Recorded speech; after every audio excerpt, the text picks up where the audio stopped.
Hello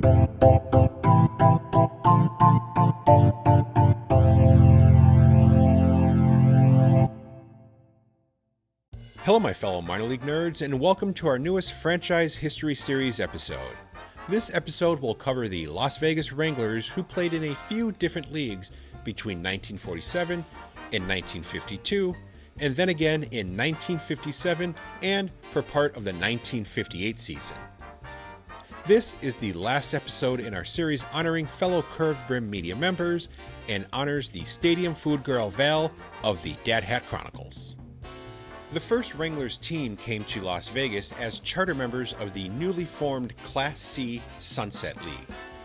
At the time, Las Vegas had a population of less than 20,000. The league's footprint covered Southern California, Reno, and Las Vegas.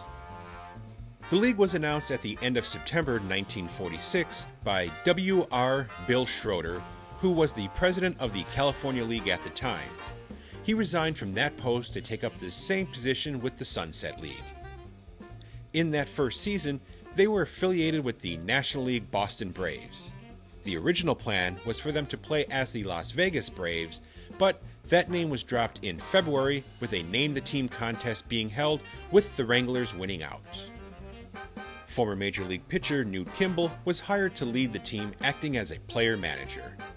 He pitched 6 seasons in the National League with Chicago, Brooklyn, St. Louis, and Philadelphia between 1937 and 1943. The team's first spring training was held in Los Angeles from April 1st to the 19th. They ended it by defeating the Basic All-Stars in Henderson, Nevada, 14-8, and the Boulder City All-Stars, 17-0 in Las Vegas. They opened the regular season on the road in El Centro, California, splitting a 4-game series with the Imperials. We couldn't find the box score for the first game, but looking at the standings, we could see that they did win it. They won the third game 18-10 with 17 hits, and lost the second and fourth games 17-7 and 15-8. The Sunset League was an extremely high offensive league, leading to games typically being high-scoring affairs. They won their first game at home on April 25th, defeating the Reno Silver Sox 5-2 before a crowd of 2,000 fans who had to fight harsh dust and wind. We were unable to find the results of the other 3 games in the series, but again, looking at the standings 8 games in, we can tell that they split that series as well, as they held a 4-4 record. They finished the season in 3rd place with a 76-67 record, which was good enough for a playoff spot, as 4 of the 6 teams made the postseason. Unfortunately though, they were swept in 3 games by the Riverside Dons and drew 44,574 fans, the 3rd most in the league. In what was probably the most lopsided game in the league that season, the Wranglers defeated the Ontario Orioles 30-5 at home in Las Vegas. They hit 10 home runs in the game, including 3 grand slams in the 3rd inning, where they went on to score 16 runs. They out-hit Ontario 32-11. The fact that the Sunset League was a high offensive league shows in the Wranglers' stats for the season. They led the league with a .338 average, 1,742 hits, 290 doubles, 271 home runs, 1,106 RBIs, 728 walks, and scored 1,261 runs for an average of 9 per game. Their pitching staff, though, gave up the most runs in the league at 1,235, also an average of 9 per game. Paul Zabby led the league with a .402 average and 47 doubles, being named a postseason All-Star. His 21-year-old teammate, Calvin Felix, finished 3rd in the league with a .387 average, but led the league with 236 hits, 52 home runs, and 182 RBIs. He was also named a postseason All-Star and the Sunset League Player of the Year. His 52 home runs were the second most ever hit in a professional league by such a young ball player. Tony Lazzeri hit 60 for the Salt Lake Bees in 1925 when he was also 21 years old. The Bees, though, played 200 games that season. Felix was sold to the Hollywood Stars of the AAA Pacific Coast League after the season, but never appeared in a game for them. In 1948, he played 103 games for the Denver Bears of the Western League, and in 1949, 120 games for the Santa Barbara Dodgers of the California League, only hitting 2 and 10 homers in each season respectively. He played 3 more minor league seasons between 1953 and 1955 with the Montreal Royals, the Fort Worth Cats, and the Mobile Bears, never making it to the majors. 1954 was the only season in which he hit double-digit homers again when he knocked out 22 for Fort Worth. The only member of the team that ever saw any major league playing time was player manager Newt Kimball, who finished 14-5 with a 4.39 ERA in what was his last season playing professional ball.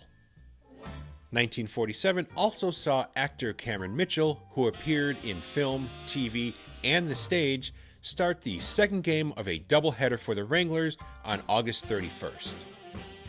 He was signed after shutting out the Los Angeles Angels for 4 innings during an exhibition game.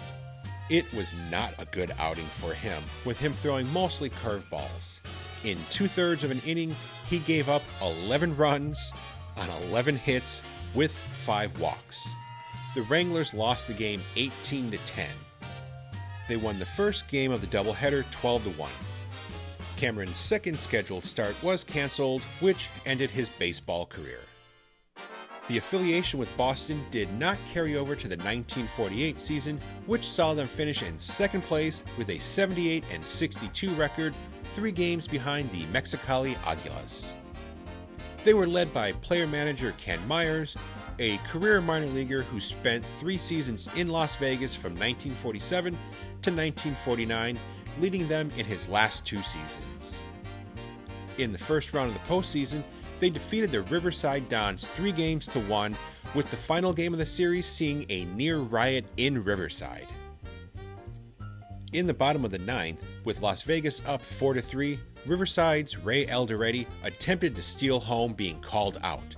Fans did not like the call and poured out of the stands onto the field, battling police for nearly an hour before order was restored, with the Wranglers holding on to win the game and the series. In the league championship series, they faced off against their in-state rivals, the Reno Silver Sox. They lost Game 1 9-2, striking out 17 times against Silver Sox pitcher Al Corwin. They tied the series up when they won Game 2 12-3. In Game 3, they fell 13-9 before taking Game 4 14-11 in a slugfest to knock the series up at 2 games apiece. They lost the deciding game 11-6, seeing Corwin strike out 12 Wranglers, losing the series 3-2. Once again, their offense was the best in the league, leading it with a .303 average, 1,233 runs scored, 1,550 hits, 139 triples, and 917 walks. Though they drew 41,748 fans that season, it averaged out to just 600 a game, seeing them face a deficit of $15,000 when the season ended. That season saw them play at Elks Stadium, later renamed Cashman Field. It opened in 1947 and was used for football games and rodeos before the Wranglers moved in, seeing them play there for the rest of their existence. It was eventually torn down to make way for modern Cashman Field, which sits on the exact same site. They opened the ballpark on May 21st with a 10-7 victory over Reno in front of 1,815 fans. 1949 was a monstrous season for the Wranglers. They finished with an 88-38 record in the now 8-team league, 9 games up on the Mexicali Aguilas. The Sunset League did not hold playoffs that season due to budget cuts, and also played 14 fewer games than the previous 2 seasons. This was the first professional championship for the city of Las Vegas, and the last one until 1986. They clinched the pennant on August 30th with 6 games left in the season when they defeated the Reno Silver Sox 17-4 in Reno to gain some revenge for 1948. Their offense again dominated the Sunset League. They finished first with 1,019 runs, 110 triples, 79 home runs, and 894 walks. They finished second in batting with a .285 average, 3 points behind the San Bernardino Pioneers. They drew the second most fans with 61,050 coming out for an average of 969 a game. 1950 was the first season in which they did not lead the league in multiple offensive categories. They just led the league with 125 triples and 118 home runs, finishing third with a 76-69 record, 22 games behind the Mexicali Eagles, who went 98-47. In the postseason, they fell 2-1 to Mexicali, who went on to lose the league championship series to the El Centro Imperials 2-1.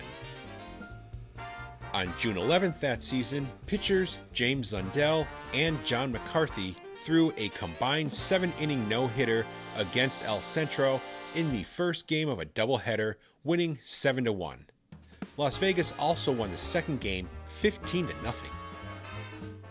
Things changed up with the league for the 1951 season as 5 teams from the Sunset League merged with 5 teams from the Arizona-Texas League to form the Southwest International League, which also played with the Class C designation.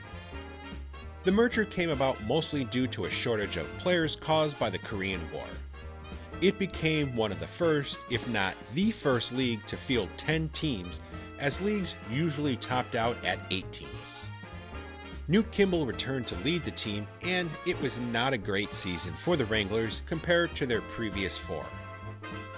They finished with an overall record of 72-71, with the league adopting a split season format that saw the first half champions, the Mexicali Eagles, win the championship by defeating the second half champions, the Phoenix Senators, 4-1. The only offensive category in which the Wranglers led the league was walks with 783. The Southwest International League returned in 1952, but in a slimmed-down version, as the 5 former members of the Arizona-Texas League left the far-flung Southwest International League to reform the Arizona-Texas League. Instead of reforming the Sunset League, the remaining teams decided to carry on under the Southwest International League name. A 6th team was invited to join, originally intending to be a travel team. They eventually became the Porterville Comets, later the Riverside Porterville Padres, the first all-black minor league team, who we hope to cover in a future episode. 6 teams may have started in the league, but only 4 would complete it, as the El Centro Imperials dropped out on July 13th, with the Comets doing so on August 1st. The Wranglers finished in 3rd place with a 70-66 record. The pennant was won by the Tijuana Potros, who finished 80-56. There was an attempt for the league to return in 1953, but that failed when the backers of a team from Porterville, California, backed out. The Wranglers would not return as members of any league.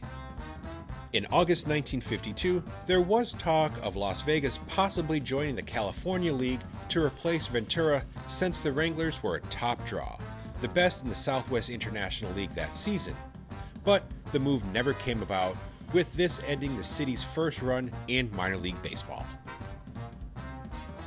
In January 1957, it was announced that the Wranglers would be returning to play in the 6-team Class C Arizona-Mexico League, which was just the Arizona-Texas League under a different name. The name change came about before the 1955 season, after the El Paso Texans, the league's only Texas team, withdrew. In early 1956, there had been talk once again about the team joining the California League to replace the struggling Bakersfield franchise, which was not drawing. But just like the talk of replacing Ventura in 1953, that never came about. Baseball fans in the city also attempted to purchase the Visalia franchise, also in the California League, in order to move them to Las Vegas. But those plans ended when the Arizona-Mexico League plans were announced. The new team was managed by longtime minor league player and manager Red Marion, who appeared in 18 major league games over 2 seasons with the Washington Senators. It was another poor season, seeing them finish in 4th place with a 62-74 overall record, winning neither half of the split season. Unlike previous seasons in which the Wranglers led the league in multiple offensive categories, this Wranglers team finished bottom in multiple offensive categories. They were last in league average at 279, last in runs scored with 826, last in hits, doubles, and home runs, with them having the second most strikeouts at 872. They only drew 35,804 fans, the 3rd fewest in the league. The Arizona-Mexico League returned for one last season in 1958, but without the Las Vegas Wranglers.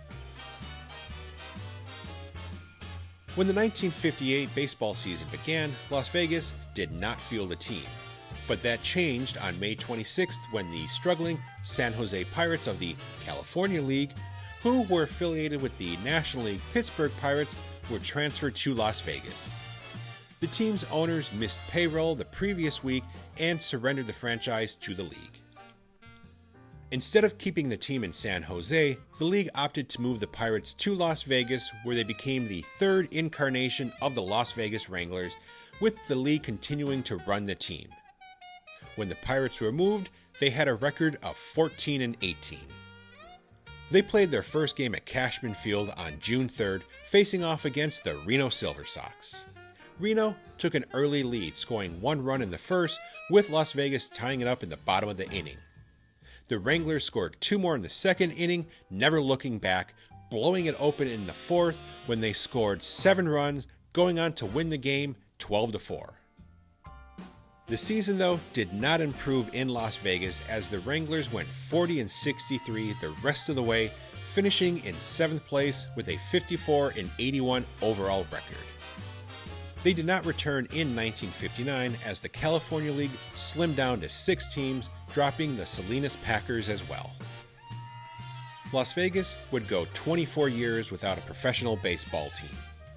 Before the 1983 season, the AAA Spokane Indians of the Pacific Coast League, who had played in Spokane since 1973, after the second incarnation of the Portland Beavers relocated to that city, moved to Las Vegas to become the Las Vegas Stars.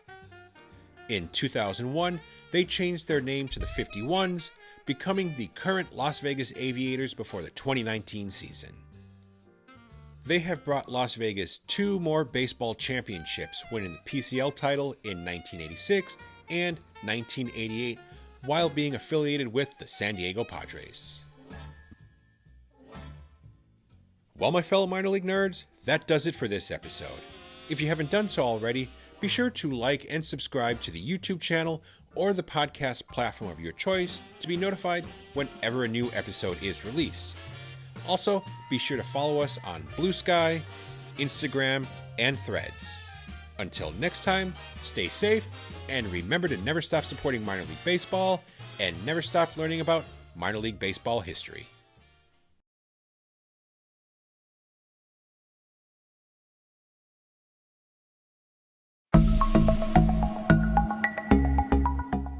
This podcast is part of the Curved Brim Media Network.